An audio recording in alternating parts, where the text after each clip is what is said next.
Hey, everybody, welcome to the Statman and Robin podcast. We are the dynamic duo of Baltimore sports history.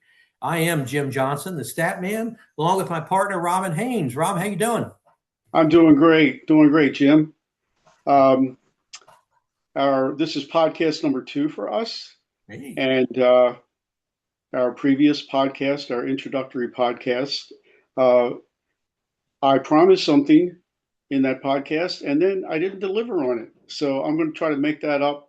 Uh, my apologies to our dedicated followers. Can we have Yeah, dedicated followers on our let's by say that we do. second podcast? We'll just pretend that we Let's say do, we right? do. Yeah. So, yeah, our first podcast, I did mention my first name, Robin, and I was going to kind of talk about that a little bit, and then never got to it. So, I am named after Baseball Hall of Famer Robin Roberts. And if you want to know the story, my We dad, do. We do. way back when, way before I was born, when he was a teenager, he grew up in the Baltimore area, and of course, he followed the minor league Orioles, listened to them on the radio. But as he got into his teen years, he started following the the next closest team, I guess you would say, to Baltimore would be Philadelphia. In 1950, those were the Whiz Kids, and Robin Roberts, that was the first time he won 20 games, and the Phillies managed to win the National League pennant that year. And he, around that time, was telling his buddies, if I ever have a son, I'm going to name him Robin after Robin Roberts. So that's how that came to be. Now, Baltimore sports connection, Robin Roberts. Um, Everybody thinks of him pitching for the Phillies, and he was incredible in the 50s. Just look it up. The number of times he won 20 games, the innings pitched, the starts, complete games. It's kind of amazing when you look at it compared to today's game for him and a lot of pitchers back then. But anyway, he was ended up on the Orioles at kind of the tail end of his career, but he still had a lot left in the tank. Pitched for the Orioles from 62 into 1965. He pitched really well. He was, as the Orioles were had some young starters coming up, established starters. He was a mentor to a lot of them. Um, and I do vaguely remember hearing my grandfather say something when I was a kid, when I was just barely old enough to remember, saying something about Robin Roberts being on the Orioles. And I'm sure, somebody probably mentioned it to me like, oh, that's the guy you're named after. I don't really remember that and making much of a connection at the time. Right. But anyway, that's the connection. Um, I've also there've been a couple times, maybe I've been like in a sports bar and you start talking to some guys around you about baseball or whatever. Maybe you kind of introduce yourself, and there've been a couple times when I say, "Oh, my name is Robin," and I might mention, I'm named after a baseball Hall of Famer, and sometimes people think, "Oh gosh, you're named after Robin Yount." So, so if I were only young enough to be named Oh, after there you Robin go. Yount, Yeah. you, Yeah. you could subtract about 20 years, I guess, from my current age. He's probably around our age, isn't he? I believe so. I want to Yeah. say he Maybe was a one of little old. those phenoms who started playing every day for the Brewers when he was 18. Yeah. And I want to say that was around 74. Sounds about Yeah. right. Yeah. Yeah. So probably a little bit So older. anyway, Close enough. Yeah. Not to where you would have been named after him, that's for sure. exactly. So anyway, there's that connection. So I'm sure everybody, if you listen to the first podcast, you're dying to find out about that. Now you know. So thanks for clearing that. By the way, you said, hey, you could look it up. So I looked it up. Stat man, that's what I'm supposed to do, right? And, Exactly. and just a couple of the amazing stats for Robin Roberts, particularly 1950 through 1955 were his halcyon days, as they say. And he pitched over 300 innings every year. Wow. Wow. And he had he had 30 complete games in 52, then 33, then 29. And in 1952, he won 28 games 28 games. Yep. Yep. for a team that did not win the pennant. I don't know how well they did that year. Probably fairly well. And he was second in the MVP voting. Right. Just Right. a year after that. Yep. Um, but yeah, he never had much exposure to the postseason, did he? Just that one start he made in the 1950 World Series. Uh, Right. Right. Yeah. And he just missed out with the Orioles. He did yeah, pitch for the Orioles into 1965. And of course, the following year, the Orioles won it all. Um, I do remember my dad telling me that around that time, prior to '66, the Orioles were uh, saying that they wanted to use him more out of the bullpen, not just strictly as a bullpen guy. right. And he actually, I think he had a little bit too much pride, and Hmm. he kind of made it known to the Orioles. I don't think he really wanted to hang around. So if you can find another team for me, and that's what ended up happening. But yeah, he could have gotten a World Series ring if he had just hung on for Yeah. another year with the Orioles. Well, his last full season with the Orioles, he went 13-7 with a 2.91 ERA during his 37-year-old season. Yeah, no, he still had it. I mean, he He pitched really did. well into Yeah. the late '60s. Yeah. Yeah. All right. Well, thanks Um, for clearing up that mystery. Yes. yeah. So, Jim, I wanted to kind of throw things back to you because I know that you have something that you want to share in terms of how we got hooked. Oh yeah, that's this theory or the theme of our podcast this week. Hooked in a good way, most Right. of the time. Um, most of the time, uh, going back into our youth, we both had specific games that just grabbed us, just caught us. And mine is going to sound like a really odd game to capture you, as I've tried to explain this to my wife, who's showed a reasonable amount of interest in that, because you hear the numbers and the numbers sound, how can that possibly be interesting? But the backstory was cool. So my game is January 9th, 1971. University of Maryland basketball, men's basketball team was playing the number two team in the nation, South Carolina. And this was South Carolina's last year in the ACC. Their football coach took them out of the ACC because he thought the academic requirements were too stringent. That really does sound like it's a universe ago, and in college sports it was. And this game was played with much different rules than are in place now. Obviously, well before the shot clock, well Right. before the 3-point shot. That 3-point shot was still considered an ABA gimmick along with the red, white, and blue ball. Yep. Um, but another key rule that I believe came in as largely as a result of this game was the 5-second closely guarded rule. And you remember that, Rob? It's Yeah. you if a defender closely guarded you for 5 seconds, you had to give up the ball, or else it was a jump ball. Right. Uh, that rule was not in existence in this game, and Maryland took full advantage of it. Now, there was a lot of bad blood going into this game. Now, South Carolina was ranked number 2 in the nation. And they had an All-American player, John Roche, who had a fair to middling ABA career after this, but he was one of the best players in the nation, not named, I guess that was, I forget who got the player of the year, because that was between Alcindor and Walton, so I'm not sure who got it that year. But he was one of the All-Americans. And they had already played a game in December down in South Carolina. And as you would expect, the number 2 team of the nation pounded a still pretty mediocre Maryland team, 96-70, and Roche had 38 points. However, that didn't stop hostilities from breaking out, literally. And there was a brawl which spilled into the stands in South Carolina. And a nondescript Gamecock player named John Rybach popped Maryland coach Lefty Giselle right in the mouth.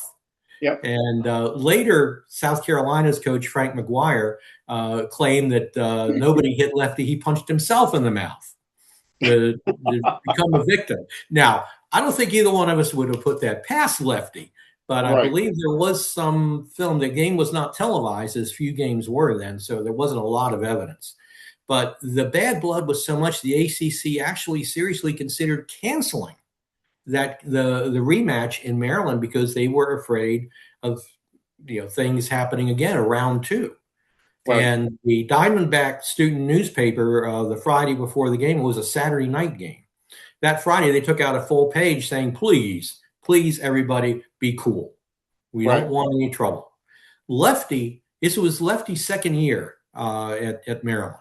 And he was still looking for that scalp, that big win. Well, scalp, that's unintentional pun because of Lefty. But Right. Right. he was looking for that first big win. And he didn't want anything to mess this game up. So he took the microphone before the game started and told the students, I'm paraphrasing here, you want to be champions? Well, we need to act like champions tonight. And they did. There wasn't any problem with the students. Now, we had issues many years later, but the students that night were fantastic because what happened at the start of the game is, and Maryland was a mediocre team. They wound up 14-12 that year. Okay. I think they're 8-3 going into the game. So they came out wanting a slow tempo, and this was a practice of the times. Remember the stall game. Okay, if you're shorten the game was the coaching phrase of it. Take the ball out of play as much as possible and try to hit the few shots you do take. Right. And so South Carolina came out playing a zone defense. And Maryland said, the lefties told the players, don't attack. Make them come out and play man to man. Again, a standard strategy of the time. Frank McGuire, South Carolina's coach, said no. And they just kind of stayed back and watched Maryland pass the ball back and pass the ball back. And there's one picture that made one of the newspapers of the Maryland point guard, Howard White, standing there with the ball on his hip. On his hip. Yep. Yep. Yeah, just standing there. But the fascinating thing is, and the game was locally televised, which was very unusual at the time, on Channel 7 in D.C., which most of Baltimore was able to pick up, fortunately. And interestingly, one of the broadcasters, the analyst of that game, was Sonny Jurgensen, who was still the Redskins quarterback, but he was also a big basketball guy and a pretty decent analyst. He did Bullets games later on. I couldn't find out or remember who the play-by-play guy was. Probably one of Channel 7's sportcasters.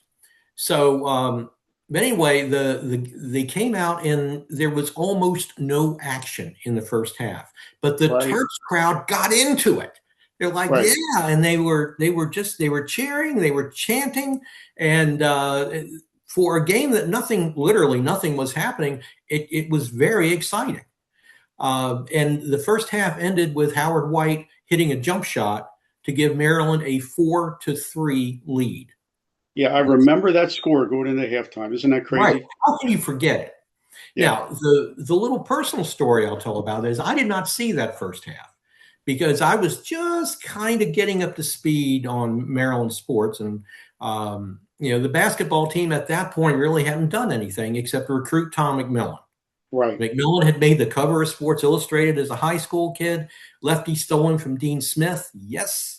And he was playing on the freshman team with somebody nobody had ever heard of named Lynn Elmore, and they were winning by 30 points a game. They still had a freshman team. That was the last year. Told you it was a different game. For our listeners that, what freshmen? Well, freshmen were a year away from being eligible. Right. So Elmore and McMillan and I don't know, probably volunteers ran roughshod over the other freshman team, and they had an average margin of over 30 points a game and undefeated. Right. And in some games, they had a bigger crowd for the freshman game, and then some of the fans would leave. Go, okay, we saw what we needed to see, right? And I remember Tom McMillan making the cover of Sports Illustrated, I think shortly after Lefty had gotten a commitment from him to come to Yeah. Maryland. And that was such a big deal as far Love as putting Maryland basketball locally in everybody's consciousness. I mean, as a kid, everybody's it. talking about that, bringing that Sports Illustrated magazine to school and guys looking at it. And yeah, people really started to talk about Maryland basketball. Again, the team wasn't that great that year, but No. again, continue into the second half of that Yeah. legendary game.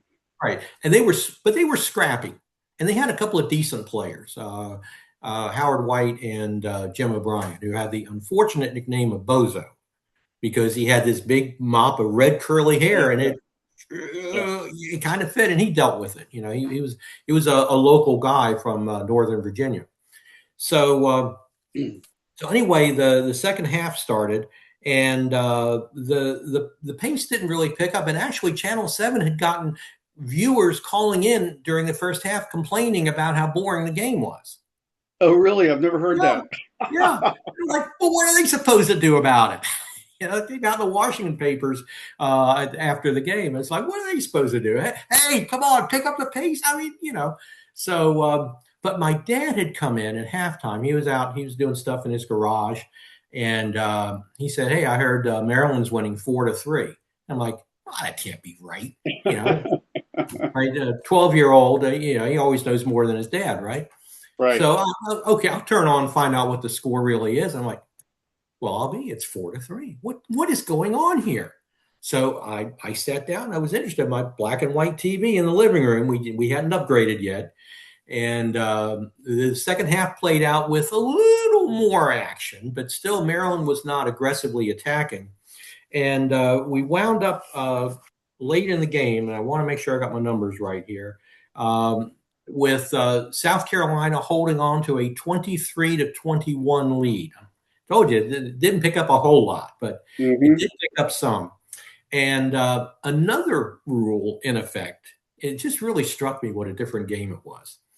They still had the rule in effect, a common foul, non-shooting foul, before you reach the foul limit, had one free throw. That rule was still in effect in college and the pros. I think it went into effect in the 72-73 season where you had the ball out of bounds. So Maryland held for the last shot, down two, and then they fouled Howard White. And he only had the one free throw. So, yeah, they weren't doing a lot of fouling because there wasn't a lot of action. Right. Okay. So White missed the shot. I believe it missed it intentionally. Jim O'Brien got the rebound and got the putback with about 4 seconds left and went into overtime tied at 23. And of course, the crowd was just going berserk. But Right. then South Carolina came out and controlled the overtime. So with 24 seconds left, they were up 30-25. Then it got crazy. O'Brien hit a shot with 10 seconds to go, 30-27. Okay, we're keeping it close. Lefty called a timeout. And And remember, no 3-point shot back then. that's 30 to right. 27. That's Not looking too a good. very good reminder. Yeah, you needed Yeah. two possession game, as they would say then, or as they would say now. They didn't say that kind of thing then. So John Roche, the All-American, was inbounding it, and the pass got intercepted by Howard White. He fed some guy named Dick Stahlbaugh. His one moment claim to fame is he hit a layup to make it 30-29. Right. The crowd was bonkers. Going nuts. So no timeout. Roche inbounded the ball again. Jim O'Brien intercepted it, hit a shot with 2 seconds left, and the place was so loud nobody heard Frank McGuire trying to call timeout. That was it, and the crowd stormed the court, which I am positive had to be the first time that had ever happened in Cole Fieldhouse No because there doubt. wasn't any particular reason to. You know? Exactly. The program had been either mediocre or bad for a long time. Right. And one of the things Lefty did is he had added the temporary seats inside the fixed seats because I think the fixed capacity was 12,400, something like that, and they were way away from the court. And that was one of the first things he saw. He looked at it, he's like, we got to fill this thing up. So they had 14,200 and some for that game. It was a sellout. And they squeezed a few more in for the finale against Virginia, and then it later became 14-5. But that was the first big-time game and big-time crowd at Cole Fieldhouse, and I was hooked from Right. that. That was just so incredibly exciting. I wanted to be a part of it. And then, of course, the next few years with Elmore McMillan and John Lucas, they were pretty exciting. So I picked a good time. So, Yeah, and one other thing I remember about that game, like you said, it was televised locally. yeah. And I remember going back into school the following Monday, Oh, that's right. and Yeah. all the kids are talking Yeah, about watching that game that's and right. how into it they were. And even the girls, some of the girls were talking about how they were watching it and just going nuts. And again, that's another thing that's going to get you hooked as a kid. When even not the diehard sports fans in your peer group, but just kind of like all the kids are talking about it. Yeah, that game that made Maryland cool. That Yeah, game made Maryland cool, and they stayed cool for a long, long time. right. So, okay, now Rob, it's your turn. What was the game that got you hooked on a particular team? Yeah, I want to talk about a game that might not be in the consciousness too much of Baltimore sports fans from back in the day, but everybody knows about Super Bowl III, the Jets' humongous upset over the Baltimore Colts. Your dad still hasn't gotten over that, has he? Still has not gotten over it. So, uh, and of course, that's, if the NFL's around for 500 years, that'll still be a legendary game. Oh yeah. Uh, but the game that got the Colts into that Super Bowl, which was really the NFL championship game for the 1968 season, December 29th of 68, the Baltimore Colts, defeated the Cleveland Browns 34 to nothing. Um, so that season, again, people wonder why it was such a big upset in Super Bowl III. Well, for one thing, the Colts were 15-1 that season. Um, well, they were 15-1 when you include postseason games, but they only lost one regular season game, and it was to the Browns. But the Colts were 6-point favorites going into that game, and it was played in Cleveland. Now, you lose one regular season game. Um, I I'm hoping you, Statman, might have a recollection of why that game would have been played in Cleveland when the Browns had lost five regular season games and the Colts had only lost one. I can help you Okay, out with that. It was okay, strictly a rotation. okay, okay. Because the '67 championship had been played in Green Bay, the Western team, and then '68. '66 championship was in Dallas, the Eastern team. Yeah, so they rotated it. Okay. I had totally forgotten about that. Yeah. Wow. So anyway, game was played in Cleveland. Um, and I remember watching that game, and I think one thing that helps football in terms of getting into your memory that you'll never forget is, well, back then, pro football was only played on Sunday. So you're more likely to have friends and family gathered around the TV and you're watching the game together. Uh, Football has that advantage because, there are a lot of great baseball games that might have been played on a weeknight and maybe you didn't Yeah. have that gathering, around the TV. That's a But really good point. anyway, um, that really got my attention because nobody expected the Colts to just destroy the Browns like that. And if you want to kind of wonder why were the Colts such heavy favorites going into Super Bowl III, that game played a big role. Sure. Uh, I mean, the Colts were the consensus best team, even if they didn't shut out the Browns. Um, but again, I remember that game really well, and it really got my attention. Like I really knew the Colts were good. I kind of remember, oh yeah, they've only lost one game, but yeah, to go into Cleveland and just destroy the Browns like that. Now, a couple weeks later, the memories Mhm. aren't so good, but anyway, that game Well, played a big part in getting me hooked. and that was the year of the super sub quarterback for the Colts. Yes, Earl Morrall, um, who I think he threw for like 150, 160 yards that day. But Didn't again, have to. Yeah. he didn't have to. Right, right. If I remember correctly, the Sports Illustrated cover the next week was Tom Maddie going into the end zone. Yes. I'm not familiar for some reason. Yeah, Tom Maddie, I think, scored 3 touchdowns that day. I think the final one, um, there was a lot of Cleveland fans. I remember Tom Maddie talking about this years later. There were a lot of Cleveland fans that were giving him a bunch of crap because he was actually a local kid. That's He was right. from Yeah. Ohio. Yeah. Went to Ohio State, right? Yes, and when he scored his third touchdown, um, I just remember Tom Maddie saying at that point in the game, he had had enough hearing from some of the fans, and he really gave it right back to him. Yeah. Can't blame him. Yeah. Game was in hand. Why Right. not let it rip?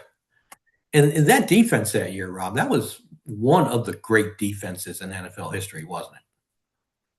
Yeah, it really was. I mean, even in Super Bowl III, Yeah. it's not like the Jets just moved up and down the field on the Colts. Not at all. Just the Colts. It was mostly the Colts offense doing the wrong thing at the worst possible time for the most part is kind of what lost in that game. Do you still have that image in your head of Jimmy Orr waving his hands and running in the end zone wide open and Morrill not seeing him? Yeah, and that was right before the end of the first half, Yeah. uh, which, a touchdown right there makes it a totally different game. Yeah. Because the Jets were just able to grind it. And Yes. let's not talk much about that. That'd be the game that could get you unhooked. But but probably did that game probably did get a lot of other people hooked. There's no Because doubt there's no doubt in terms of the NFL moving forward with the merger. yeah. Um, the AFL, the conventional wisdom was the AFL. That's kind of like a second place league, a runner up league to the NFL. Yeah. But Yeah, not so much. Yeah. They got a lot of good players over there. And also that game got Joe Namath in the Hall of Fame. oh, there's no doubt. There's Yeah. no doubt. I mean, he had a good career, but yeah. I mean, Unfortunately, the injuries really, took away from his career, but right. it did take away from his career. He had, and that game was won by, excuse me, maybe good play calling, but he didn't throw a touchdown pass. Right. So, but I got a lot of respect for him in that because he stayed within the game plan. He didn't try to win it, with all the braggadocio he had by the pool guaranteeing the win, and he let his team win the game. Yep. And he kind of steered the bus, So, I remember watching that NFL championship game, and man, that was a beatdown. Hmm. And of course, the fact that Cleveland had beaten the Colts earlier in the season, I'm thinking, well, they got them at home again, or was that regular season was in Baltimore, wasn't it? Yes. Yeah. Yes. So yeah, now we get them at home. We beat them in Baltimore. Right. Right. Back when Memorial Stadium was still known as the largest outdoor insane asylum in a good way. It was. Hmm. All right. Well, that's a good memory, and I know we veered off a little bit, but that was definitely a good memory. It's just so I hope listeners can relate to what we're talking about here, and you probably have that game that really you go, maybe not necessarily your first game, but Right. that game that just got you hooked. And we've been happy to share ours. And if you have that or any other thoughts about the podcast, please email us. That's another thing we forgot to do last week. Last time, you can reach us. Statman and Robin, just like the title of the show, @gmail.com. Kept it nice and simple. Very statmanandrobin@gmail.com. We'd love to hear from our, as Robin pointed out, dedicated listeners. Or even if you're not so dedicated and you're on the fence, we'll get you there. well, Statman. Yes. Speaking of stats, I think you might have an odd little statistical nugget for us. Oh, I got him. I got him. We're gonna be closing our most of our programs with something from the obscure Baltimore sports factoid file, and I'll also take suggestions for a better name for that. But that's just kind of what I came up with. Oh, And what a mouthful! we're gonna it is, isn't it? But Rob, I'm gonna put most of these as a question to you that I don't necessarily expect you to answer because I didn't know. Okay, so I'll put that out. Oh, well, I knew that. No, I didn't. Okay. In And the I promise I'm not going to look at my phone on this one. Okay. Well, that's fine. In the 1970s, a Baltimore school won a national men's basketball championship with a star that went on to an NBA career, including one appearance in the NBA Finals. Do you have any Ooh, idea which school that would be? in the If you '70s. The 70s, yeah. If you Okay, do, you're a better man than I am. and it was a Baltimore school. Baltimore City, yeah. Ooh, wow. Uh, I'm going to say the school had to be Morgan State. Am I? Ding, ding, ding, ding, ding, ding. Yes. Now, I did give you a good clue, but still, that's good. Yes, it was Morgan State. In 1974, they won the Division II national championship in lovely Evansville, Indiana. They beat Southwest Missouri 67-52. Now, do you have any idea who the star of that team was, Mr. Hotshot? Well, the guy that I can remember the best having an incredible career at Morgan was Marvin Webster. Ding, ding, ding, ding, ding. Yes, sir. Marvin Webster, the human eraser. Human eraser. That's right. And he came by that title very naturally. His senior year, get a load of these numbers: 21 points a game, 22 rebounds a game, and 8 blocked shots a game. 8 block shots per Eight game. blocked shots. That's the Well, eraser part of it. That he, was earned, amazing. he earned that nickname. Yes, he really did. And he appeared in the 78 finals against the Bullets. He was Seattle's starting center and had his best year. I think he went about Ah, 15-10 that year. that's right. I forgot he played for Seattle. Yeah, and that was really the only year he was a key player, and he was still pretty young. I think he was like in his third year because he played another year at Morgan State. So what happened to Marvin though is he made a bad career choice after that. He left as a free agent to go to the New York Knicks, and his numbers just went downhill from there Hmm. because that's kind of where the Knicks were at that point in time. And about the time they started getting competitive again, easy for you to say, with Bernard King, he was wrapping up. I think he had knee injuries, and back then knee injuries pretty well did you in. So he did not have a great career, but he certainly had a great year and came within one game of being an NBA champion. So that is this week's obscure Baltimore factoid. Now I found another one. Why? And I keep saying week. We're doing this a bi-weekly show. Okay, so this is we don't want to mess up expectations here. But I found another factoid that I'm going to bring up next time, Okay. which is another Baltimore-ish area. This is not Baltimore City, but Baltimore-ish small college that had their moment in the limelight and their star, who unfortunately didn't fare as well as Webster.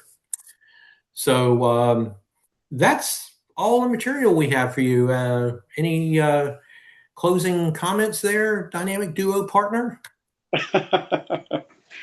uh, yeah, we're just loving the way this podcast is going. I hope anyone that's been following us is enjoying it. Um, Lots more to come. And just want to remind anyone that is following this Baltimore-based podcast that we are going to cover some of the lesser known teams and lesser known sports connected with Baltimore sports history. But we're going to probably front load things with the teams that people are going to remember the most. But Right. a lot of different directions we want to go with this. It's amazing, and I looked this up a little while back. It's amazing how many what we would call obscure teams had a moment in Baltimore. Just about every sport you can really think of, and a couple that you probably wouldn't think of. Let's say Right. team tennis, one example Yeah. that it's not really going to come to mind. So yeah, we're going to touch on all those because and especially in the 70s, 80s, there was a lot of crazy stuff going on in sports. Sure In was. the 70s were fertile ground for sports and leagues, briefly in most cases, having a moment in the sun and briefly gathering our attention. So we want to get those snapshots. Yeah. It seemed like leagues and franchises were just popping up They everywhere really were. Yeah, in a lot of different sports. they really were. Well, thanks, Robin.